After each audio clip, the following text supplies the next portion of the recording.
Hello and welcome to classes.vinitachauhan.com। classes.vinitachauhan.com में आप सभी का पुनः हार्दिक स्वागत है। तो जैसा कि स्टूडेंट आपका अभी अभी एक सर्कुलर आया है आरपीएससी की तरफ से कि संभागीय आयुक्त मुख्यालय पर ही आप लोगों का एग्ज़ाम होगा। तो आप लोगों का जो अजमेर जाने की टेंशन हो रही थी वो तो आप लोगों की टेंशन दूर हो ही गई और एग्ज़ाम तो अब होनी ही है। आरपीएससी और गवर्नमेंट कमिटेड है कि आपका जो एग्ज़ाम इतने दिन से डिले हो रहा है वो होना ही है। आप मेंटली बिल्कुल प्रिपेयर रहिए, एग्ज़ाम देने की तैयारी करिए, एकदम शांत मन से रहिए, बिल्कुल टेंशन नहीं करिए। बच्चों के मन में जैसे जैसे एग्ज़ाम, पहले तो यही विचार था होगा या नहीं होगा, अब जब ये हो गया डिसाइड कि एग्ज़ाम होगा तो अजीब सी टेंशन होने लगी है स्टूडेंट्स को कि अब हम तैयारी कैसे करें, किस यूनिट को ज़्यादा ध्यान दें, किस यूनिट पर कम ध्यान दें। मैंने आपको पहले वाले वीडियो में बताया था कि आप ज़्यादा से ज़्यादा ऑब्जेक्टिव क्वेश्चंस करें।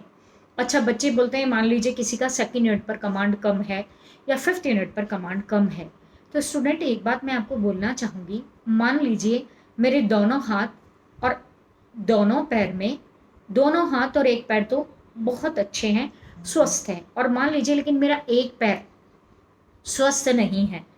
अब मैं उस पैर को ठीक करने के लिए, मान लीजिए मेरे पैर में कोई खराबी है, मैं उस पैर को ठीक करने के लिए अपने दोनों स्वस्थ हाथ और एक स्वस्थ पैर को उसकी सेवा में लगाए रखती हूँ और इतना लगा देती हूँ कि मुझे उस पैर को स्वस्थ करना है कि मेरे दोनों स्वस्थ हाथ और मेरा एक स्वस्थ पैर भी अस्वस्थ हो जाए।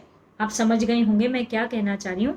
मतलब किसी भी यूनिट को बेहतरीन बनाने के लिए आप अपनी बाकी बेहतरीन यूनिट्स को खराब ना करिए। Balancing is very important. Balancing करके आपको चलना है। ऐसा ना हो कि आप किसी एक यूनिट जो आपकी अच्छी नहीं है उसको अच्छा बनाने के लिए आप इतना प्रयास कर रहे हैं कि बाकी जो आपकी 4 या 5 यूनिट है वो भी आपका उस पर भी कमांड खत्म हो जाए। स्मार्ट स्टडी का मतलब है आपको स्मार्ट तरीके से सोचना है स्टूडेंट्स। आपको 80 नंबर के लिए 20 नंबर या 40 नंबर को सेक्रीफाइस नहीं करना है। आप 80 नंबर पर फोकस करिए, अंडरस्टूड, और बिल्कुल शांत रहिए। अभी जैसे एग्ज़ाम की डेट आ रही है, अभी तो चलिए आपका आरपीएससी सेकंड ग्रेड है, ज़्यादा स्टूडेंट नहीं दे रहे हैं एग्ज़ाम, लेकिन फिर भी आने वाला जो थर्ड ग्रेड है उसके लिए भी आप अभी से मैं आपको स्ट्रेटजी बता देती हूँ कि आप एकदम शांत मन रहिए, बिल्कुल फालतू की टेंशन नहीं करिए और बैलेंसिंग बनाकर चलिए, ठीक है। और तीसरी चीज़ ये है कि जिन क्वेश्चन में बहुत उलझ रहे हो आप, जो आपको लगता है कि नहीं आ रहा, तो लेट गो। टाइम है, अगर मान लीजिए थर्ड ग्रेड के लिए तो अभी टाइम है, you can practice on those questions also, but जो आपका सेकंड ग्रेड है उसको बहुत ज़्यादा नहीं हमने करना है।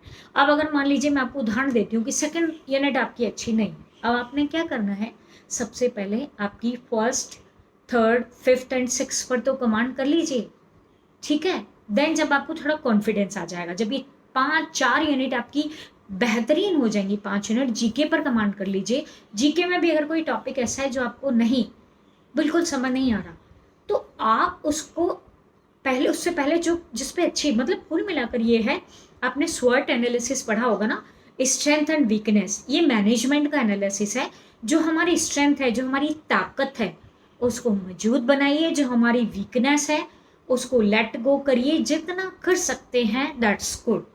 बाकी ऐसा मत सोचिए कि अब हमें नहीं आ रहा है, उसी उसको आप सोचे जा रहे हो कि मुझे 4 यूनिट तो बहुत बेहतरीन आती है और कंप्यूटर है, कंप्यूटर को मैं पहले अच्छा कर लूँ, तो गड़बड़ हो जाएगा मामला स्टूडेंट। पहले उन सबको पकड़ लीजिए मुट्ठी में, ठीक है। और जितनी भी आपके पास 2, 5, 4, 3 बुक्स हैं, नोट्स हैं या क्वेश्चन पेपर हैं, वो आपकी मुट्ठी में होने चाहिए। टेबल पर 25 किताब रख कर और मन में ये सोचने से कि मेरे पास जितनी बुक तो किसी के पास है ही नहीं, मेरे पास जितना मैटर है किसी के पास है ही नहीं, सिलेक्शन नहीं होता। सिलेक्शन उसका होता है जिसकी टेबल पर 4 किताबें हैं और जिसको कॉन्फिडेंस है कि 4 किताबों में से पहले पेज से लास्ट पेज तक कुछ भी पूछ ले, आई कैन डू। सिलेक्शन उसका होता है। कुछ स्ट्रेटजीज हैं, मेहनत आपको करनी पड़ेगी। आपको इतना कॉन्फिडेंस होना चाहिए कि ये 4 किताबें जो मैंने की मेरी मुट्ठी में हैं, ये मेरे से बाहर नहीं जाएंगी, and you are responsible for your life. Try try try.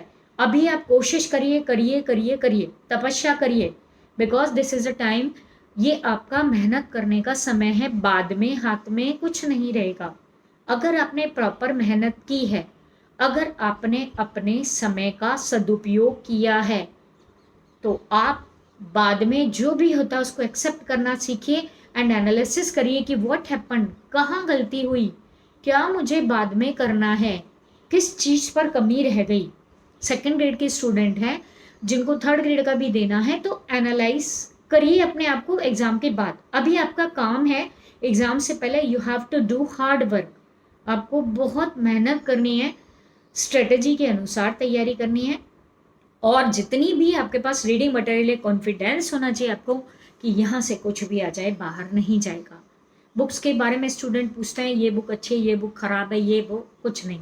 5000 plus one liner जो मेरी बुक है, वो मुझे लॉकडाउन में हमें मौका लग गया कि हमने लॉकडाउन में हमें समय मिला पूरा, उसको 4 बार चेक किया है, तो उसमें गलती नहीं है। तो अगर कोई ये कहता है उसमें गलती है, तो मतलब उसकी तैयारी में कमी है। आपको अपनी तैयारी अच्छे से करनी चाहिए, बिकॉज उसमें गलतियां नहीं हैं।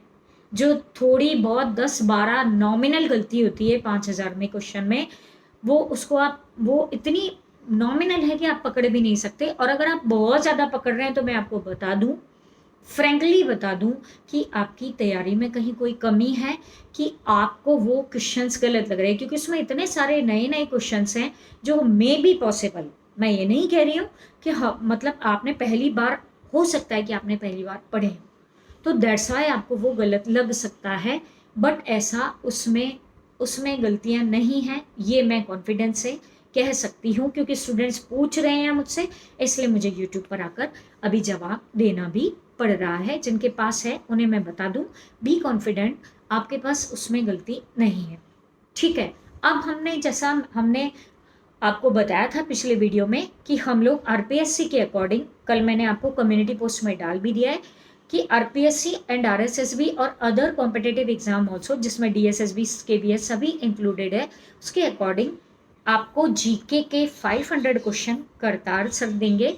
और अगर 500 में से आपके 20, 30, 40 क्वेश्चन भी आ गए, तो बहुत इंपॉर्टेंट आपके लिए होगा। और 1000 क्वेश्चंस मैं आपको दूंगी स्टूडेंट्स। मैं बहुत ज़्यादा आपको क्लासेस नहीं लेती हूँ, बिकॉज बहुत सारे काम हैं, एंड अभी आपके पास समय भी नहीं है कि आप जो आपकी क्लासेस हैं या वीडियो क्लास है या जो भी कुछ आपको देखें, इतना आपके पास समय भी नहीं है। अभी सेल्फ स्टडी आपको करनी होगी। तो इसी सब को देखते हुए मैं बहुत जल्दी जल्दी जल्दी करके पुराने एग्जामिनेशन के पेपर्स को हमने लिया है, और उससे 1000 क्वेश्चंस आपके लिए तैयार की हैं, जिनमें कुछ क्वेश्चन एकदम सिंपल हैं। बिल्कुल आपको लगेगा बेसिक की डीडीसी का पहला एडिशन कब आया, या कोलन क्लासिफिकेशन का 6th एडिशन कब प्रकाशित हुआ, 6 रीप्रिंट कब हुआ। आपको लगे बहुत सिंपल है, बट एग्जाम का पेपर ऐसा ही आता है, एकदम सिंपल, एंड कुछ क्वेश्चन बहुत ही लेवल से बाहर। तो वो सारे एग्जाम के पेपर्स जिसमें मोस्टली राजस्थान के हैं, उनको सबको देखकर मैंने 1000 क्वेश्चन तैयार किए हैं।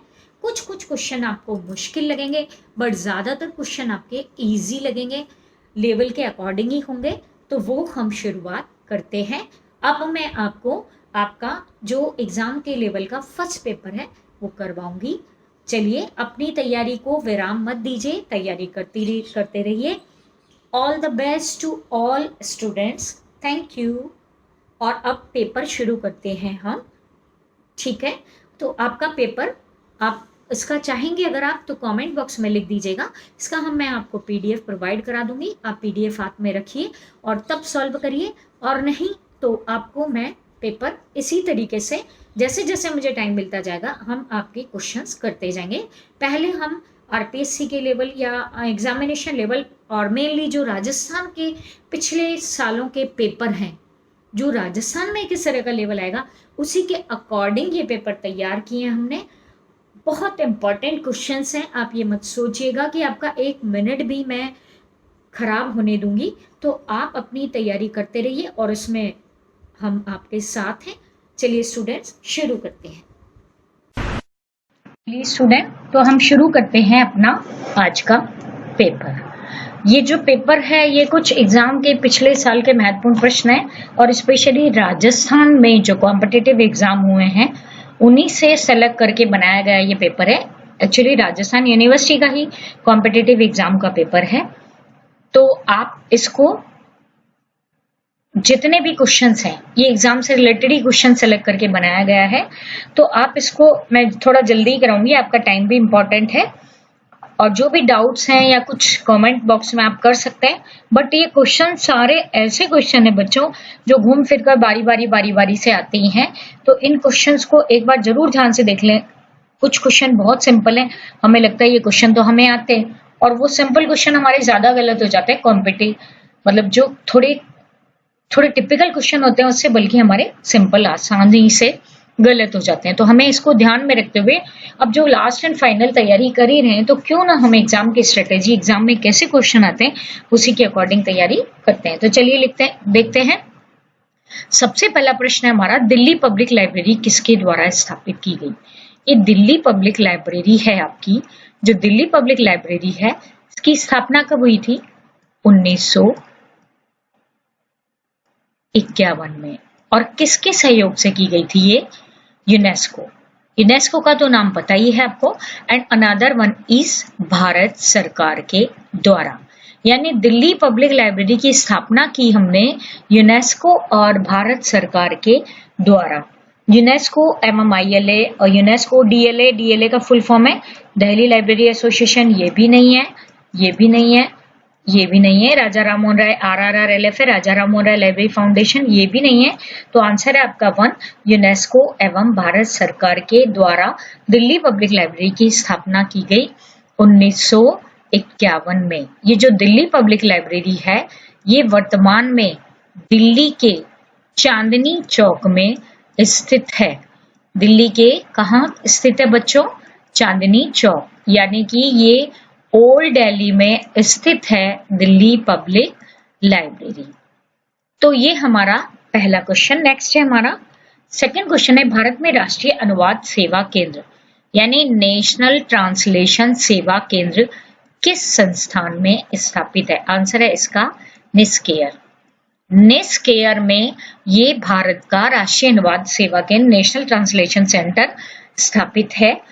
अब ये जो निस्केयर है, कभी कभी निस्केयर की जगह आपका ऑप्शन होता है इंसडॉक। क्वेश्चन तो सही सेम ही है लेकिन ऑप्शन होता है इंसडॉक, बहुत सारी बुक में भी दिया गया है। तो INSDOC is also right student, because NISCAIR का पूर्व नाम क्या था? इंसडॉक। निस्केयर का पूर्व नाम था इंसडॉक। इंसडॉक की स्थापना भी की गई थी यूनेस्को के सहयोग से। यूनेस्को ने इंसडॉक की स्थापना में भी सहयोग दिया। और इंसडॉक कब बना था? 1952 में। 1952 में इनका वर्गीकरण पद से क्या तात्पर्य है? वर्गीकरण क्या है? किसी भी विषय के नाम को कृत्रिम अंक में प्रस्तुत करना, कृत्रिम अंकों में या कृत्रिम कोई भी आपके सहायक चिन्ह है आदि के द्वारा प्रस्तुत करना इस वर्गीकरण। जैसे डॉक्टर है तो डॉक्टर का लोगो है प्लस, तो वो दैट इज ऑल्सो वर्गीकरण। ठीक है, मतलब किसी गाड़ी पे प्लस का निशान है तो आप देखकर ही समझ जाते हो कि डॉक्टर की गाड़ी है, तो वो भी वर्गीकरण है। तो वर्गीकरण तत्वों को समूहबद्ध करना, बिल्कुल समान तत्वों को एक साथ करना, उसमें से असमान को अलग करना, दैट इज वर्गीकरण। तत्वों को मिश्रित करना, नहीं मिक्स करना, इज नॉट वर्गीकरण। समूहों को, यानी हमने तत्वों को क्या कर दिया? समूहबद्ध कर दिया। और समूहों को कृत्रिम अंकों द्वारा, तो ये है असल में वर्गीकरण। जो हमारा समूह हमने बनाए, जो भी मान लीजिए अगर हमने साइंस और आर्ट्स और कॉमर्स के सब्जेक्ट को अलग अलग कर दिया, अब साइंस के सब्जेक्ट को जैसे B mathematics, C physics, D engineering आदि के द्वारा कृत्रिम अंकों के द्वारा प्रस्तुत करना इस वर्गीकरण। ठीक है, तो इसका सही आंसर क्या होगा बच्चों? C is the right answer.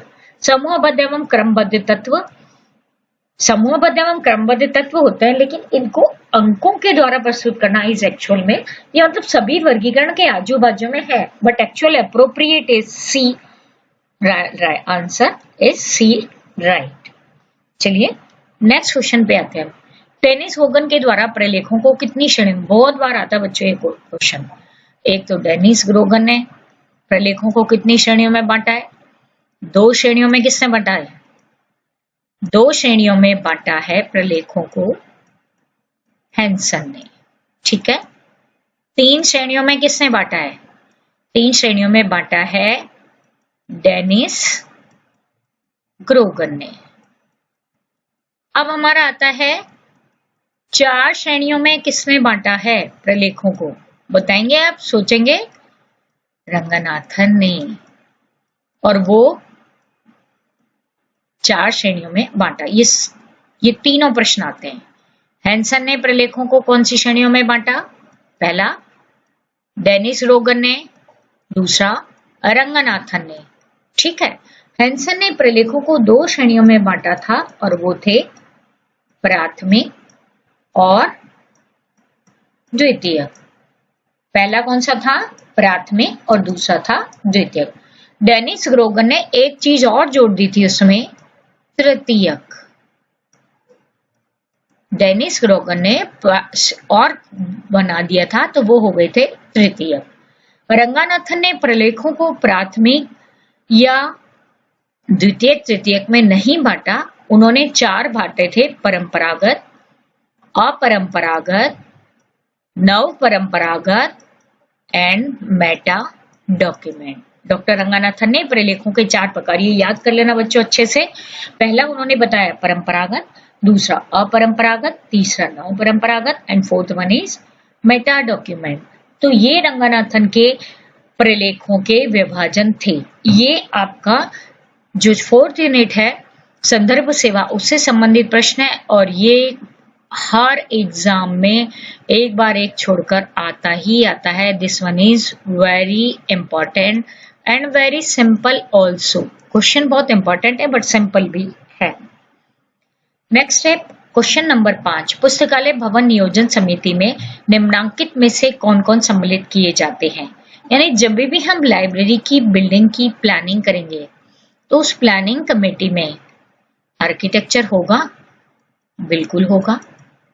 Librarian होगा, बिल्कुल, लाइब्रेरियन को ही तो पता है। पुस्तकालय का प्राधिकारी जो समिति के अंतर्गत सदस्य माना जाता है वो भी होगा। तो आंसर क्या होगा? डी, उपरोक्त सभी, ठीक है ना। जब भी कभी ये प्रश्न भी बहुत पूछा जाता है कि पुस्तकालय की भवन निर्माण में शामिल है, और ज्यादातर बच्चे क्या करते हैं? आर्किटेक्ट को शामिल नहीं करते हैं, but architect is also an important part. Answer तो इसका होगा डी, लेकिन उसमें आर्किटेक्ट भी है, लाइब्रेरियन भी है, लाइब्रेरी अथॉरिटी भी शामिल है। प्रोलिगोमिना टू लाइब्रेरी क्लासिफिकेशन, हम सभी जानते हैं ये प्रोलिगोमिना टू लाइब्रेरी क्लासिफिकेशन के लेखक हैं डॉक्टर एस.आर. रंगनाथन। ये कब आई थी बच्चों? 1937 में। कहाँ प्रयोग हुआ इसका? सीसी में। सीसी यानी कोलन क्लासिफिकेशन के जब प्रथम एडिशन आया तब वो किसी सिद्धांतों पर आधारित नहीं था। जो पहला एडिशन आया कोलन का 1933 में, उसमें प्रोलिगोमिना का प्रयोग नहीं किया गया, लेकिन दूसरा एडिशन जब 1939 में आया तो डॉक्टर रंगनाथन ने इस पुस्तक में जितने भी सिद्धांत दिए हैं उन पर आधारित वैज्ञानिक पद्धति थी।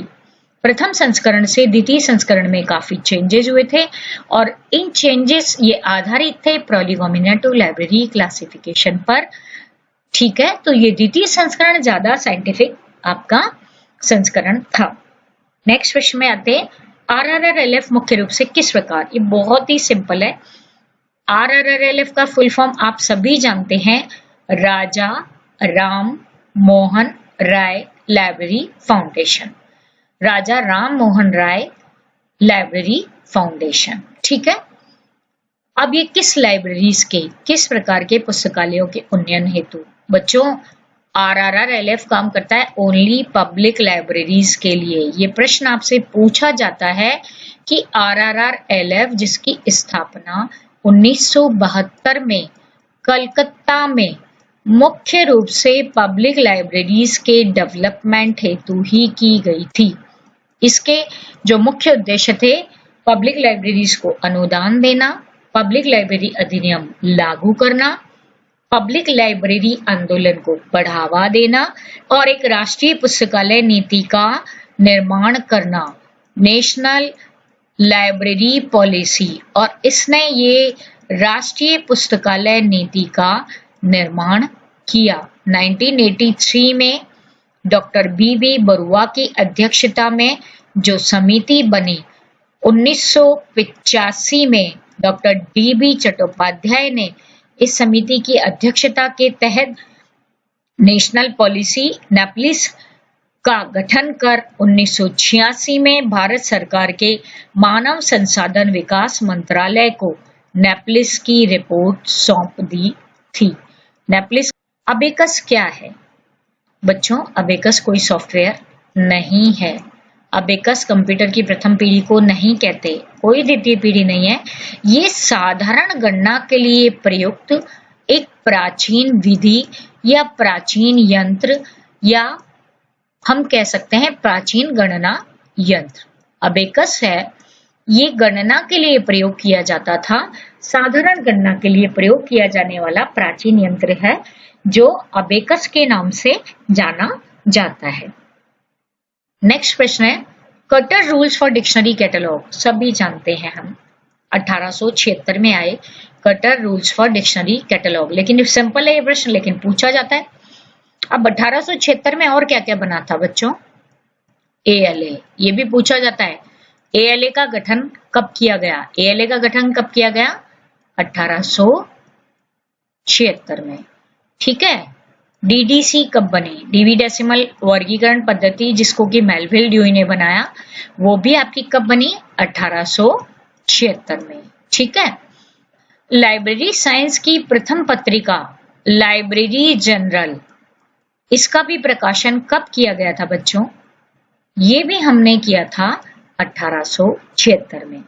तो इसका आंसर तो 1876 है ही, और साथ में 1876 में और क्या क्या हुआ ये भी हमने देख लिया। और ये सभी पूछा जाता है, चाहे वो DDC हो, ये भी तीनों प्रश्न आपसे पूछे जाते हैं, चाहे लाइब्रेरी जनरल हो या ALA, तीनों से संबंधित क्वेश्चन फ्रिक्वेंटली एक ना एक एग्जाम में आते ही रहते हैं।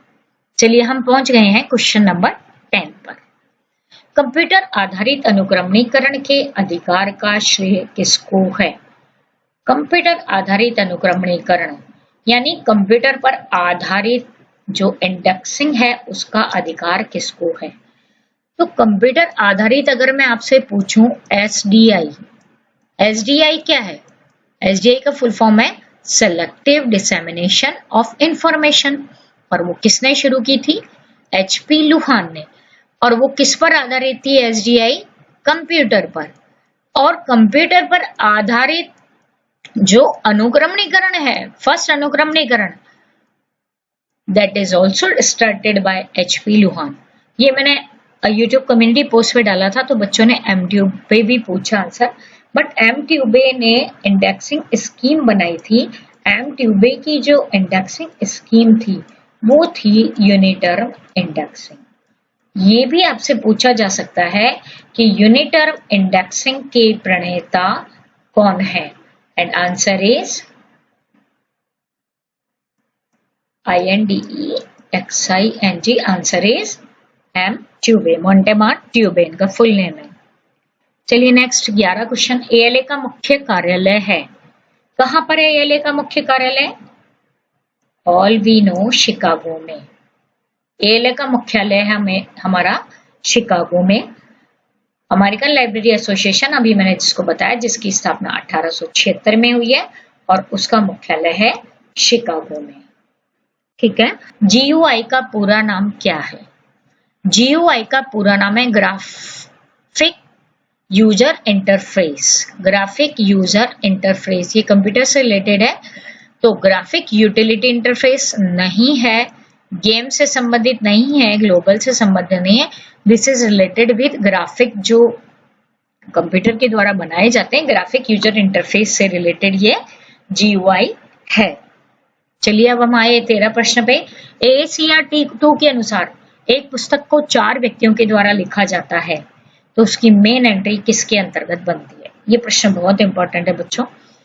इसमें थोड़ा सा आप अटकते भी हो तो मैं इसको थोड़ा डिटेल से समझाती हूँ आपको। सबसे पहली बात, AACR-2 फुल फॉर्म क्या है? एंग्लो अमेरिकन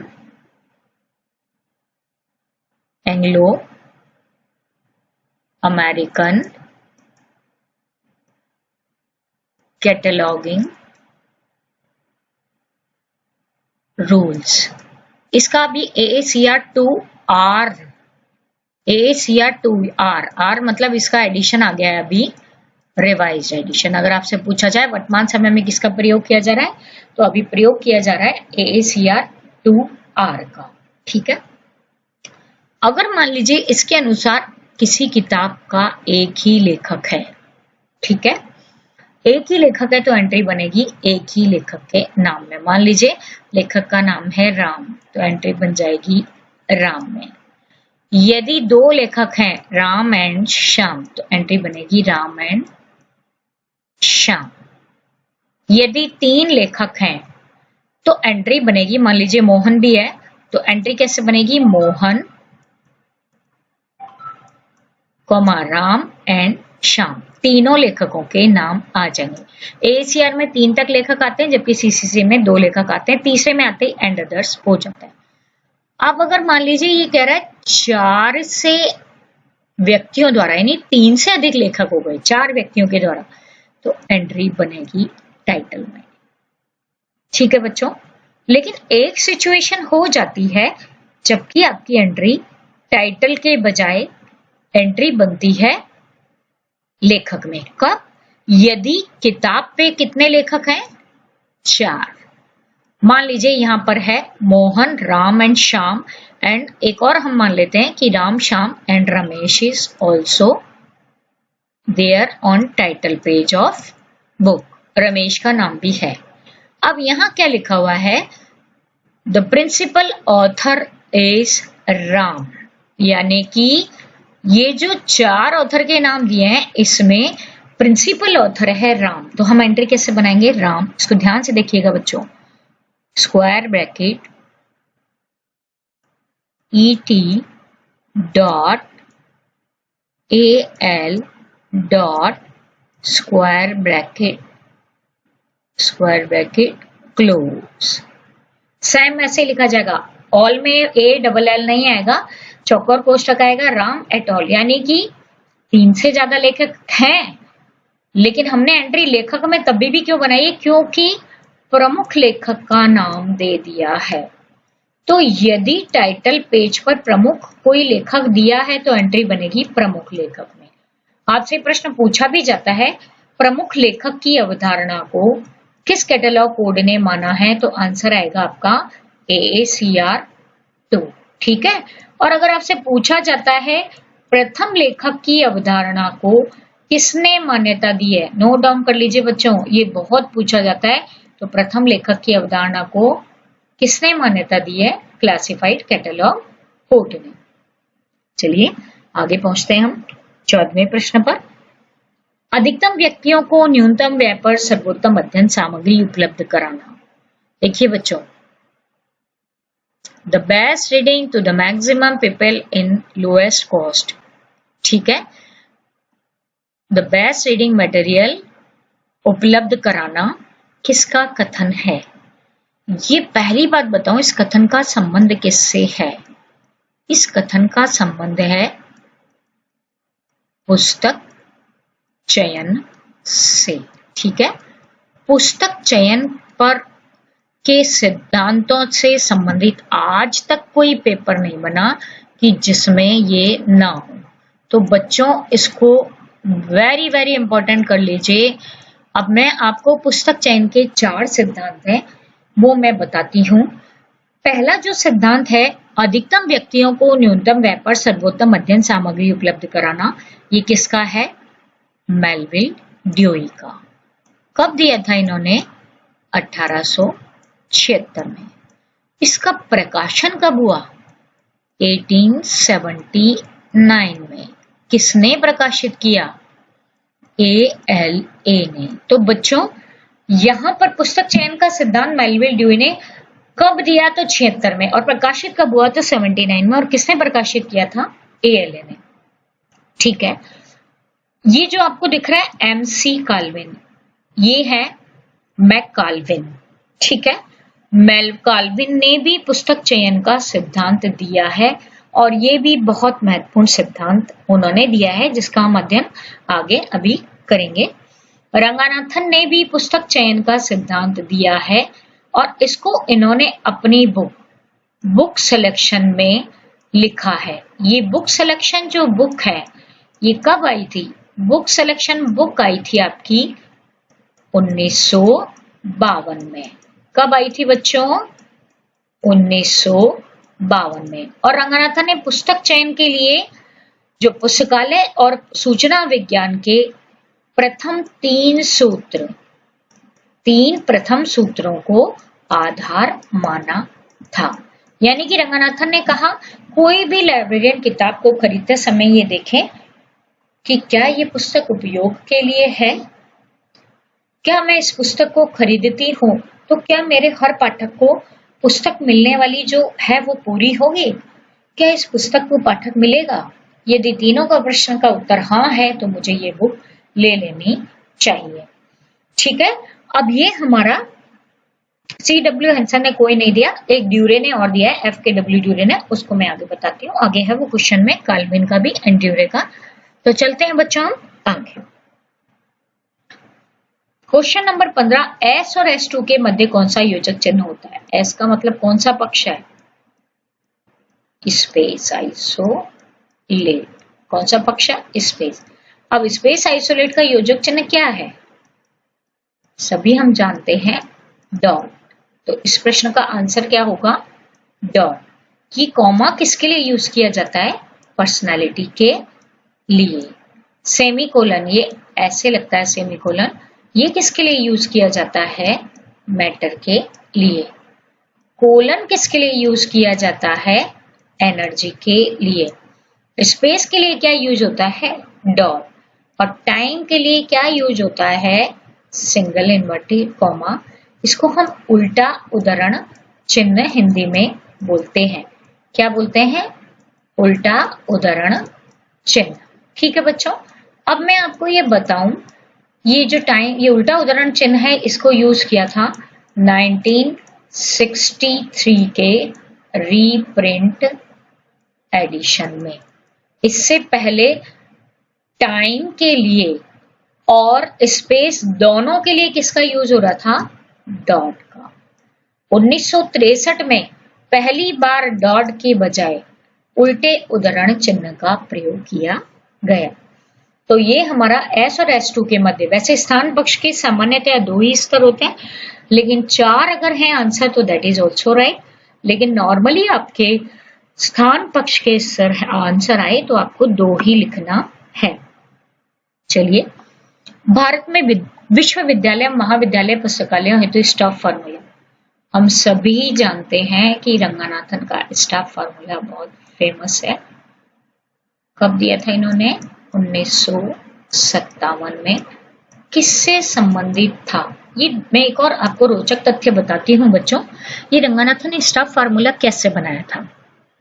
रंगानाथन ने स्टाफ फार्मूला बनाने से पहले वो एक स्टॉप वॉच लेकर बैठ गए और हर डिपार्टमेंट के कार्य को उन्होंने बहुत बारीकी से अध्ययन किया। उन्होंने देखा कि एक व्यक्ति कितनी पुस्तकों को आराम से आदान प्रदान कर सकता है, सूचीकृत कर सकता है, वर्गीकृत कर सकता है, पत्रिका विभाग में कितनी पत्रिकाओं की देखभाल कर सकता है, संदर्भ विभाग में कितने पाठकों को आराम से कंफर्टेबली अपनी बाकी जो दिनचर्या है उसको करते हुए वो अपने संदर्भ पाठकों को संदर्भ सेवा दे सकता है। और उसके आधार पर उन्होंने स्टाफ फार्मूला बनाया। तो जो स्टाफ फार्मूला है रंगानाथन का, इसको यूजीसी ने बाद में रिवाइज भी किया। जो अभी हम पढ़ते हैं वो यूजीसी के द्वारा रिवाइज्ड फॉर्मूला ही है, लेकिन इसको ओरिजिनली रंगनाथन ने बनाया था, तो that's why answer is SR Ranganathan. सूची पुस्तकों की वह सूची होती है जो किसी निश्चित योजना के अनुसार व्यवस्थित की जाती है। शेयर्स का कथन ये नहीं है, मार्गरेट मान का कथन ये नहीं है, SR रंगनाथन का कथन भी नहीं है। SR रंगनाथन की परिभाषा थोड़ी टेक्निकल है सूची से रिलेटेड। ये कथन है चार्ल्स सेमी कटर का, यानी उन्होंने कहा कि सूची यानी कि जो लाइब्रेरी में किताबें हमने हमारी कलेक्ट है उनकी हमने सूची बनाई, तो वो जो लाइब्रेरी में कलेक्ट है उनकी वह सूची है जो किसी निश्चित योजना के अनुसार, जिसको बनाया भी किसी निश्चित पद्धति के अनुसार जाता है और उसको व्यवस्थित भी किसी निश्चित योजना के अनुसार किया जाता है। तो आंसर है हमारा Charles semi cutter. Next question है भारत में पुस्तकालय सप्ताह।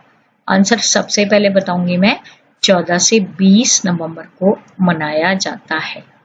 अब इससे रिलेटेड और जो क्वेश्चन है, 14 नवंबर को और क्या उत्सव या लाइब्रेरी से रिलेटेड एक्टिविटी है? तो 14 नवंबर को हमारा डे है लाइब्रेरी डे। लाइब्रेरी सप्ताह कब है? 14 से 20 नवंबर। लाइब्रेरी डे कब है? 14 नवंबर को। कब से मनाया जा रहा है इंडिया में? 1968 से। कौन मनाता है? ILA। ये सभी प्रश्न आपसे पूछे जाते हैं बच्चों, ठीक है। नेक्स्ट है आपका 12 अगस्त को क्या मनाया जाता है? 12 अगस्त को मनाया जाता है, क्या है 12 अगस्त को? डॉक्टर रंगनाथन का बर्थडे। और डॉक्टर रंगनाथन कौन थे? एक लाइब्रेरियन थे। तो लाइब्रेरियन डे कब मनाया जाता है बच्चों? 12 अगस्त को, ठीक है। और ये कब से मनाया जा रहा है? 1984 से। कौन मनाता है? ILA ने इसको शुरू किया। चलिए नेक्स्ट क्वेश्चन पे आते हैं। कंप्यूटर शब्द की उत्पत्ति किस भाषा के शब्द से हुई है? कंप्यूटर शब्द की उत्पत्ति लैटिन भाषा के कंप्यूट से हुई है। लैटिन भाषा के कंप्यूट से हुई है कंप्यूटर शब्द की उत्पत्ति, ठीक है बच्चों। नेक्स्ट प्रश्न है हमारा, के लिए सबसे अधिक उपयोगी शब्द है फेयर यूज, यानी किसके लिए? यहां पर यह है किसके लिए सबसे उपयोगी शब्द है फेयर यूज। देखो बच्चों, IPR है, इसका फुल फॉर्म है इंटेलेक्चुअल प्रॉपर्टी राइट, ठीक है, इंटेलेक्चुअल प्रॉपर्टी राइट। नेक्स्ट है संदर्भ ग्रंथ का उपयोग। नेक्स्ट है स्वामित्व अधिकार, इसको हम क्या बोलते हैं? स्वामित्व अधिकार को कॉपी राइट, ठीक है। किसी उपयोगिता द्वारा उधार, ये नहीं है, ये नहीं है। फेयर यूज का संबंध मतलब किसी की जो कृति है उसका फेयर तरीके से यूज करना, ये संबंधित है आपका कॉपीराइट से, स्वामित्व अधिकार से। हालांकि कॉपीराइट IPR के अंतर्गत ही शामिल है, लेकिन फेयर यूज जो है वो बेसिकली आपका कॉपीराइट से संबंधित है। तो इसका आंसर क्या होगा स्टूडेंट? C, ठीक है। भारत में कॉपीराइट कब लागू हुआ था? 1957 में। और ठीक है बच्चों, और 21 जनवरी 1958 को 57 में पारित और लागू 1958 को। चलिए नेक्स्ट है, निम्नलिखित में से कौन सी सेवा हमें हर क्षेत्र के विषयों में प्रकाशित गुणवत्ता नियंत्रित ओपन एक्सेस पत्रिकाएं, ओपन एक्सेस का मतलब ही निशुल्क है, निशुल्क और फुल टेक्स्ट देती है? DOAR नहीं, DOAB नहीं, DOAG हाँ, NTRS हाँ। नेक्स्ट है बच्चों, यूनेस्को द्वारा विश्व पुस्तक एवं कॉपीराइट दिवस कब मनाया जाता है? 23 अप्रैल को world book and copyright day, इसको कॉपीराइट डे भी कहते हैं, world book and copyright day है, वो मनाया जाता है 30 अप्रैल हैं। तकनीकी अनुभाग यानी टेक्निकल सेक्शन मुख्य रूप से कौन से 2 कार्यों का निष्पादन करता है? वर्गीकरण बिल्कुल करता है, सूची बिल्कुल करता है, और ये कितने कार्य पूछ रहा है? 2।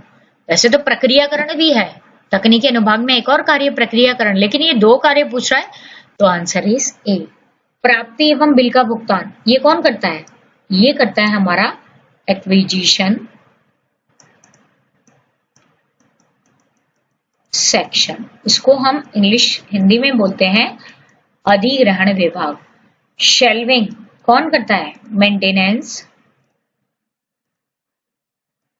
सूची बनाना ये तो आपका टेक्निकल की काम है, वर्गीकरण और सूची बनाना, लेकिन shelving that is also related with maintenance. तो इसका आंसर है आपका वर्गीकरण एवं सूची बनाना ए। नेक्स्ट प्रश्न है, ग्रंथ सूची के जनक कौन है? इसको याद कर लो, कॉनरेड गेसनर। ये बहुत पूछा जाता है कि बिब्लियोग्राफी के पिता, बिब्लियोग्राफी के जनक, या बिब्लियोग्राफी किसने शब्द को निर्माण किया? और आंसर है आपका कॉनरेड गेसनर। नेक्स्ट है पेटेंट। पेटेंट क्या है? जैसे बीकानेरी भुजिया क्या है बच्चों आपकी? बीकानेरी भुजिया है पेटेंट। अब क्यों है ये पेटेंट बीकानेरी भुजिया? देखो, बीकानेर ने सबसे पहले भुजिया बनाने का आविष्कार किया। यह भुजिया क्या होती है सबसे पहले हमें किसने बताया? बीकानेर। अब स्थानांतर पेटेंट है वो किसको प्राप्त हो गया है? भौगोलिक जो है ज्योग्राफिकल, वो किसको प्राप्त है इस समय में? बीकानेर। इसी तरह से पेटेंट आप पौधों को और बहुत सारे, कोई अपने व्यक्ति अपने नाम को पेटेंट करा लेता है, तो नाम को अगर आपने पेटेंट करा लिया तो उस नाम को कोई और दूसरा व्यक्ति यूज नहीं कर सकता। लेकिन पेटेंट कराने के लिए सरकार की एक शर्त होती है कि आपको ये प्रूव करना होता है कि ये ओरिजिनल है, आपके द्वारा निर्मित है, आपने कहीं से भी इसको नहीं देखा है, स्वयं आपने निर्मित किया है, तभी सरकार आपको इस पेटेंट का रजिस्ट्रेशन करती है। तो जब आप पहली बार निर्मित कर रहे हो, आपने खुद ही इन्वेंशन की है, तो वो कैसा स्रोत हो गया? प्राथमिक। तो इसलिए patent always comes in primary source of information. Next है, ग्रंथालय से पुराने और कभी कभी उपयुक्त ग्रंथों को निकाल दिया जाता है, इसको क्या कहते हैं? इसको कहते हैं वीडिंग। इसका एक नाम और है withdrawal. Withdrawal is also related with पुराने और अनुपयोगी पुस्तकों की छटनी करना। शेल्विंग का मतलब क्या होता है? जो आप आते हो लाइब्रेरी में, किताबों को निकाल कर इधर उधर रख देते हो, आपके जाने के बाद जब हम उन्हें पुनर्व्यवस्थित करते हैं, that is called shelving. Circulating, जब आप किताब लेने आते हो और हम आपको किताबें इशू करते हैं और रिटर्न भी हम करते हैं, वो कहलाता है आपका सर्कुलेशन। ग्लाइडिंग है, जो किताबें कटी फटी हो गई उसके लिए हम गोंद या किसी से भी चिपकाकर उनकी मरम्मत करते हैं, दैट इज कॉल्ड ग्लाइडिंग। और ये ग्लाइडिंग किस प्रक्रिया के अंतर्गत शामिल होती है? जिल्दबंदी। जिल्दबंदी को इंग्लिश में क्या कहते हैं? बाइंडिंग। ओके, चलिए स्टूडेंट, अब हम आ गए अपने 27वें प्रश्न पर। सीसीएफ का फुल फॉर्म क्या है? Common communication format. इसको किसने बनाया है? सीसीएफ को यूनेस्को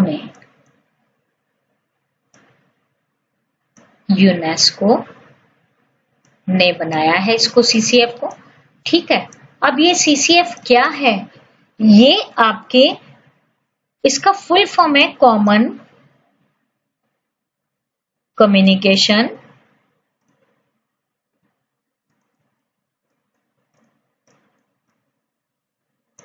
फॉर्मेट। ठीक है बच्चों, कॉमन कम्युनिकेशन फॉर्मेट 1984 में ये बना है। ठीक है, अब ये कॉमन कम्युनिकेशन फॉर्मेट जो है, ये है एक किताबों की पुस्तकों की सूची तैयार करने की एक विधि। अगर आपसे पूछा जाए कि AACR2 का संशोधित रूप क्या है? CCF। यह CCF किस पर आधारित है, किससे संबंधित है? AACR 2 से। तो ये CCF का ढांचा जो है ये ISO 2709 पर आधारित है बच्चों। ये भी बहुत इंपॉर्टेंट क्वेश्चन है, प्लीज याद कर लो। ये पूछते हैं ISO से रिलेटेड, कुछ फर्नीचर से रिलेटेड है या भवन से रिलेटेड है, ये सभी आपको करने हैं, या DDC से रिलेटेड बहुत सारे हैं ISO, ये कुछ कुछ इंपॉर्टेंट आप कर लीजिएगा, ये भी पूछ लेते हैं। नेक्स्ट क्वेश्चन नंबर 28 है, ग्रंथालय में पुस्तकों को सुव्यवस्थित करने के लिए कौन सा तरीका हमेशा सहायक होता है? पहला है आंसर आपका शीर्ष यानी टाइटल। बिल्कुल नहीं भाई, टाइटल से किताबें रखूंगी मैं तो एक संस्कृत की होगी, एक हिंदी की होगी, एक मैथ्स की होगी, तो एक ज्योग्राफी होगी, उसके बगल में जितने भी है दूसरे सब्जेक्ट की किताबें होंगी जो कि पाठकों के लिए उपयोगी नहीं। सब्जेक्ट सबसे इंपॉर्टेंट है, ये पूछा भी जाता है इंटरव्यूज में भी कि लाइब्रेरी में किताबों को कैसे व्यवस्थित करना चाहिए। ज्यादातर बच्चे क्या बोल देते हैं? एक्सेशन नंबर से। एक जगह मैं गई थी तो लाइब्रेरियन ने किताबों को अरेंज भी एक्सेशन नंबर से ही कर रखा था। That is totally wrong. हमेशा किताबों को व्यवस्थित किया जाता है सब्जेक्ट से, ना तो प्राप्ति की दिनांक से और ना ही लेखक से और ना ही टाइटल से। तो right answer is B, subject के अनुसार। लाइब्रेरी साइंस की किताबें सारी एक साथ, फिर सब्जेक्ट के अनुसार भी अगर आप CCC कर रहे हो तो फिर कोलन क्लासिफिकेशन के क्लास नंबर से, और अगर आप DDC से कर रहे हो तो भी हम सब्जेक्ट के अकॉर्डिंग ही किताबों को व्यवस्थित करते हैं। चलिए बच्चों, हम पहुंच गए हैं क्वेश्चन नंबर 29। किस कैटलॉगिंग कोड ने ISBD का पहली बार प्रयोग किया? अब हम ये देखें ISBD क्या वाला है। ISBD का फुल फॉर्म है international standard for bibliographic description.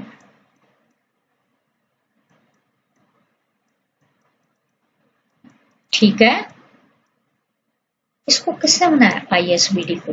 ये प्रश्न पूछा जाता है आपका इफ्ला ने। ISBD सबसे पहले कब आ गया था? 1971 में, लेकिन प्रकाशित कब हुआ? 1973-74 में। ठीक है बच्चों, अभी ISBD क्या है? जैसे इसको अगर हिंदी में हम करते हैं, इंटरनेशनल स्टैंडर्ड का मतलब होता है अंतरराष्ट्रीय मानक है। बिब्लियोग्राफिक डिस्क्रिप्शन होता है ग्रंथपरक विवरण के, यानी कि ISBD से पहले सभी लाइब्रेरीज अपनी लाइब्रेरी में किताबों की सूची तो तैयार कर रही थी, लेकिन अपनी सुविधा के अनुसार, जिसका नुकसान ये था कि एक लाइब्रेरी की सूची का प्रयोग दूसरी लाइब्रेरी का लाइब्रेरियन या पाठक नहीं कर पा रहे थे। तो ये एक सीमितता हो रही थी। सारा खर्चा हमारा हो रहा है, लेकिन उसका उपयोग उसके कंपैरिजन में उतना नहीं हो रहा जितना होना चाहिए। इसका सोल्यूशन किया गया ISBD, ये international federation of library association में सबसे पहले तारोमीना में इसकी एक सम्मेलन हुआ था। उसके बाद 1961 में आपका ICCP कॉन्फ्रेंस पर आधारित AACR2 आया था, एंड देन AACR2 आया 1978 में। तो ये जब 1971 में आया और ये 1973-74 में ISBD आया, तो ये AACR2 इसी इंटरनेशनल स्टैंडर्ड बिब्लियोग्राफी का डिस्क्रिप्शन पर आधारित है। चलिए बच्चों, अब हम आ गए हैं क्वेश्चन नंबर 30। डबलिन और मेटाडेटा के कितने? ये सबको पता है आपको, 15 तक। ये सीधा ही पूछेगा, बहुत बार पूछा जाता है, कभी भी आप मतलब इसको भूलना नहीं। आसान तो है ही, लेकिन आसान क्वेश्चन ज्यादा गलत हो जाते हैं ओवर कॉन्फिडेंस के कारण। नेक्स्ट है प्रारंभिक अमूल्यांकित यानी प्राइमरी अनप्रोसेस्ड अपक्रम, मतलब जिसका कोई कार्यक्रम जिस पर आगे हुआ नहीं। असंगठित तथ्यों को क्या कहते हैं? इनको कहते हैं डेटा। ठीक है बच्चों, फिर डेटा से क्या बनती है? सूचना। सूचना से क्या बनता है? ज्ञान। और ज्ञान से क्या बनता है? बुद्धि या विवेक। अब मैं इसको एक एग्जांपल से समझाती हूँ। ये प्रश्न आपको वैसे भी पूछा जाता है कि इसको क्रमानुसार लगाइए। तो देखो बच्चों, 5 लॉज ऑफ लाइब्रेरी साइंस जब रंगानाथन ने बनाई, तो जब रंगानाथन एक्चुअल में मैथ्स के टीचर थे, मैथ्स के स्टूडेंट, बड़े मेधावी छात्र थे। और वो जब मैथ्स के टीचर बने तो लाइब्रेरी में जाते थे, किताबें ढूंढते थे, किताबें नहीं मिलती थी, परेशान होकर आते थे और अपने गुरु, उनके जो गुरु थे एडवर्ड बी रॉस, कौन थे? E.B. रॉस, उनसे डिस्कस भी किया करते थे। एक दिन उन्होंने बैठे बैठे उनसे बोला कि भाई लाइब्रेरी में ऐसा नहीं है किताबों की कमी है, किताबों का अथाह भंडार है, लेकिन व्यवस्थापन सही नहीं होने के कारण पाठकों को किताबें नहीं मिलती। तो रॉस ने बोला, इसका मतलब तुम्हारा कहना है कि पुस्तकें उपयोग के लिए है? तभी डॉक्टर रंगनाथन के दिमाग में स्ट्राइक कर गया कि ये तो सबसे बेसिक जो लाइब्रेरी का सिद्धांत होना चाहिए, और उन्होंने पुस्तकालय विज्ञान का first law of library science बना दिया था, पुस्तकें उपयोग के लिए है। और इसका आइडिया क्योंकि उन्हें E.B. रॉस ने दिया, तो उन्होंने इस पहले सूत्र को समर्पित भी अपने मैथ्स के गुरु को ही किया था, डॉक्टर E.B. रॉस को। ठीक है, अब उसके बाद जब उन्होंने इस पर विचार मंथन किया कि प्रत्येक पाठक, उन्होंने कहा मैं किताब पढ़ने जाता हूँ और 1 घंटा यूं ही टाइम वेस्ट करके आ जाता हूँ, किताब कुछ मिलती नहीं है, ढूंढने में 1 घंटा टाइम खर्च हो जाता है, तो इसका मतलब प्रत्येक पाठक को उसकी किताब मिलनी चाहिए। उन्होंने कहा ऐसा नहीं है कि मैं किताबें ढूंढता नहीं हूँ, लेकिन किताबें पता नहीं कहाँ कहाँ पड़ी है, कोने में कहीं दबी, कि मुझे मिलती ही नहीं है, तो इसका मतलब किताबों को पाठक भी मिलना चाहिए। और उन्होंने कहा इतनी घंटों समय वेस्ट हो जाता है, यानी समय भी बचना चाहिए। और 5वां सूत्र जो उन्होंने बनाया कि वर्धनशील संस्था, यानी उन्होंने कहा कचरे मटेरियल को हटा दो, काम के मटेरियल को रखो, कचरा मैटर हटा दो, तो ताकि यही कारण है कि पुस्तकालय में अनुपयोगी पुस्तकों की छटनी किस सूत्र से संबंधित है? मेनली 5th लॉ से, क्योंकि वो लाइब्रेरी की प्लानिंग और लाइब्रेरी में कौन कौन कितना सामान आएगा उससे संबंधित है। तो जब रंगनाथन ने डेटा से जब ये 5 सूत्र बनाए तो वो क्या बन गए? तो वो बन गया हमारा बच्चों, डेटा से क्या बन गई हमारी? सूचना। और सूचना से जब इसको प्रकाशित कर दिया तो वो सारे लाइब्रेरियन ने, वर्ल्ड की हर लाइब्रेरी में इसको एक्सेप्ट किया, तो वो क्या बन गया? ज्ञान। और जब लाइब्रेरियन ने इसको उपयोग में लेना चालू कर दिया, जब लाइब्रेरियन ने इसको उपयोग में लेना चालू कर दिया, तो वो क्या बन गया? विवेक। तो ये अगर आपसे ये पूछा जाता है कि इनको क्रमानुसार लगाओ, तो आपको ABCD के क्रम में ही लगाना है, डेटा, सूचना, ज्ञान और विवेक। और विवेक को एक चीज एक और भी बोलते हैं, और वो क्या है बच्चों? विवेक को हम कहते हैं बुद्धि भी कहा जाता है। ठीक है, अब हम आते हैं अपने नेक्स्ट क्वेश्चन पे, और हमारा नेक्स्ट क्वेश्चन है निम्नलिखित में से कौन सा सूचना का तृतीयक स्रोत है? क्या पूछा हमसे? सूचना का तृतीयक स्रोत। प्राथमिक स्रोत हमसे नहीं पूछा है, द्वितीयक स्रोत हमसे नहीं पूछा है, तृतीयक स्रोत हमसे पूछा है। तो बच्चों चलो हम देखते हैं ये सूचना का तृतीयक स्रोत क्या है। ठीक है, तो अब ये सूचना का तृतीयक स्रोत है, निम्नलिखित में से कौन सा सूचना का तृतीयक? मैं आपको पहले बताती हूँ प्राथमिक, जिनमें पहली बार सूचना आती है, जो ओरिजिनल है, बेसिक है, महत्वपूर्ण है, वो कौन से स्रोत हैं? प्राथमिक स्रोत। और शोध पत्र हमेशा कौन से स्रोत होंगे? प्राइमरी। प्राइमरी सोर्स की सूचनाओं को संगठित, सुव्यवस्थित और थोड़ा सा संक्षिप्त करके जिनमें परोसा जाता है, प्रस्तुत किया जाता है, वो कौन से सोर्स होते हैं? Secondary source. तो सेकेंडरी सोर्स में जैसे पुस्तकें हैं, हमेशा सेकेंडरी सोर्स होती है, जैसे ग्रंथ सूची है, सारकरण है, अनुक्रमणीकरण है, वो हमेशा सेकेंडरी सोर्स। सारकरण पत्रिका की सूची इसका आंसर होगा, क्योंकि ये टेरिटरी या तृतीयक स्रोत है। तो सारकरण पत्रिका की सूची जो है, जितनी भी एब्स्ट्रैक्टिंग पत्रिकाएं थी उनकी सूची है, that is territory source of information. चलिए बच्चों, अब हम आ गए हैं 33 नंबर पे। सहायक अनुक्रम का उपसूत्र में किसका उपसूत्र है? अब सहायक अनुक्रम के उपसूत्र की बात अगर हम करें तो इनका संबंध जो है वो है वर्गीकरण पद्धति से। डॉक्टर रंगनाथन ने कहा कि वर्गाचार्य को किसी भी वर्गीकरण पद्धति का निर्माण करते समय विभिन्न विषयों का सबसे पहले विचार कर लेना चाहिए, तो वो कौन सा है? वैचारिक धरातल। विचार करने के बाद उन्होंने क्या कहा? विचारों को एक ऑथेंटिक, एक एक्सेप्टेड और वर्ड लेवल पर जाने वाले शब्द देने चाहिए। फिर शब्दों को उन्होंने कहा कि उनको अंक देना चाहिए। अब जो विचार हमने किए, इन विचारों में पहले किस विचार को रखेंगे हम, दूसरा किस विचार को रखेंगे, तीसरा किसको रखेंगे, ये सब निर्धारित करते हैं हमें सहायक अनुक्रम के उपसूत्र। जैसे ऊपर से नीचे का सिद्धांत में डॉक्टर रंगनाथन ने 1 नंबर पर सिर को लिया है और 9 नंबर पर टो या पैर को लिया है, तो मतलब ये हमने क्या किया, इसका किसी ना किसी सिद्धांत का प्रयोग किया, तो ये वैचारिक इस धरातल से संबंधित है, सहायक अनुक्रम के सिद्धांत। नेक्स्ट है पुस्तक चयन में मांग का सिद्धांत। अभी मैंने आपको बताया था, ये आगे आएगा मांग का सिद्धांत, जिसको बोलते हैं हम मांग आपूर्ति या मांग पूर्ति या डिमांड सप्लाई थ्योरी। इसको डिमांड सप्लाई भी थ्योरी भी कहते हैं। Demand supply theory is related with, ठीक है। अब ये मांग आपूर्ति का सिद्धांत ये किया है एल.आर. मैककाल्विन ने। इन्होंने क्या कहा था? पुस्तकें स्वयं में कुछ भी नहीं है। इनका सिद्धांत था, इन्होंने कहा पुस्तकें स्वयं में कुछ भी नहीं है जब तक कि उन्हें मांग के द्वारा उपादेय ना बना दिया जाए। मतलब उन्होंने कहा पुस्तकें जीरो है और उनकी डिमांड नहीं है, तो पुस्तकें बुक्स आर जीरो। जब तक उनकी डिमांड नहीं होगी तो वो कोई मतलब नहीं है। तो ये सिद्धांत जो है वो एल.आर. मैककाल्विन ने, और ये बहुत पूछा जाता है, मैं आपको बार बार कह रही हूँ, पुस्तक चयन के जो सिद्धांत हैं, 4 सिद्धांत हैं, चारों इंपॉर्टेंट है। इनका सबका आप ध्यानपूर्वक अध्ययन कर लें।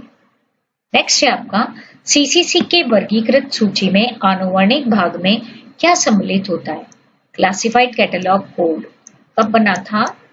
1934 में। किसने बनाया था? रंगनाथन ने,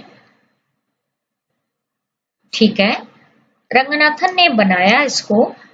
अब इसमें पहला भाग क्या था? वर्गीकृत सूची। वर्गीकृत सूची में आपकी कौन सी एंट्री आती है? Main entry. आनुवर्णिक भाग में कौन सी एंट्री आएगी? सभी सहायक प्रविष्टियां। जितनी भी एडेड एंट्री हैं वो अल्फाबेटिकली बनाई जाती है और अल्फाबेटिकली अरेंज की जाती है। दैट्स व्हाई सभी सहायक प्रविष्टियां। हालांकि एक एंट्री है आपकी CRE, उसको हम क्लास नंबर से बनाते हैं, लेकिन इसमें CRE नहीं है और सभी सहायक प्रविष्टियां आपकी अल्फाबेटिकली बनाई जाती है। सो राइट आंसर है सभी सहायक प्रविष्टियां। नेक्स्ट है डायलॉग किस प्रकार की सेवा है? ये डायलॉग डेटाबेस से संबंधित जो सूचना है ये है ऑनलाइन सूचना सेवा। या निम्नलिखित में से कौन सा ऑनलाइन सूचना सेवा का प्रकार है? That is also dialogue. तो डायलॉग आपको ऑनलाइन रूप से सूचना को उपलब्ध कराती है। नेक्स्ट है आपका 1947-48 में डॉक्टर रंगनाथन को किस स्थान पर पुस्तकालय विज्ञान का अवैतनिक प्रोफेसर नियुक्त किया गया था? अब मैं ये बताना चाहूंगी आपको बच्चों, डॉक्टर रंगनाथन ने union library bill for government of India बनाया था, ठीक है। जब union library bill for government of India था, पूरे भारत के लिए एक पुस्तकालय का जो हमारा अधिनियम था उसका प्रारूप रंगनाथन चाहते थे पूरे भारत में एक जैसा पुस्तकालय अधिनियम लागू हो। सार्वजनिक पुस्तकालय अधिनियम की जब भी हम बात करते हैं तो वो सार्वजनिक पुस्तकालय की बात होती है। तो भारत के लिए उन्होंने union library bill for government of India बनाया। दिल्ली विश्वविद्यालय के जो कुलपति थे प्रोफेसर गायर, वो जब उन्होंने उसको देखा तो वो बहुत प्रसन्न हुए। उनको लगा इंडिया में कोई ऐसा व्यक्ति है जो पुस्तकालय में सूचना विज्ञान की इतनी गहरी सोच रखता है। उन्होंने इसको पब्लिश करा दिया और बहुत पॉपुलर हुआ। उसके बाद दिल्ली यूनिवर्सिटी के कुलपति प्रोफेसर गायर डॉक्टर रंगनाथन को लाइब्रेरियन इंफॉर्मेशन साइंस के अवैतनिक प्रोफेसर के रूप में उन्होंने उन्हें नियुक्त किया। Without any degree in librarian information science, doctor Ranganathan was appointed as a अवैतनिक प्रोफेसर या professor in Delhi university. Next है संदर्भ सेवा के न्यूनतम, मध्यम एवं अधिकतम सिद्धांत का प्रतिपादन किसके द्वारा किया गया? जो संदर्भ, ये बहुत इंपॉर्टेंट है, जेम्स आई वायर का भी ये सिद्धांत है, वो हम आगे पढ़ेंगे। संदर्भ सेवा के minimum, middling and maximum theory किसने बनाई है? इसका आंसर है बच्चों सैमुअल रॉथस्टिन। सैमुअल रॉथस्टिन ने संदर्भ सेवा प्रदान करने के लिए न्यूनतम, मध्यम और अधिकतम सिद्धांत का प्रतिपादन किया था। चलिए हम आ गए हैं क्वेश्चन नंबर 39 पर। अपूपा विधि किससे संबंधित है?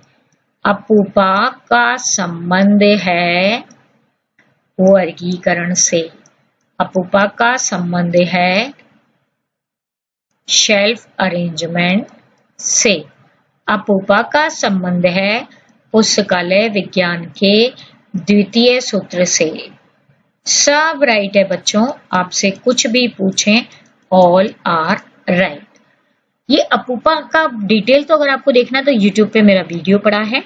अपूपा है शेल्फ अरेंजमेंट से संबंधित, यानी ये मान लीजिए आपकी मेन विषय की किताब है यू, तो इस मेन विषय के साथ आजू बाजू में इससे संबंध रखने वाली किताबें रखनी चाहिए, और थोड़ा सा और दूर और थोड़ा सा नजदीक का संबंध रखने वाली किताबें अगर रखी जाएगी, यानी ये आपकी शेल्फ है, तो इसमें मेन बुक से संबंध रखने वाली और संबंध रखने वाली किताबें रखी जाएगी, तो पाठकों के समय की बचत होगी, प्रत्येक पाठक को उसकी पुस्तक मिलेगी।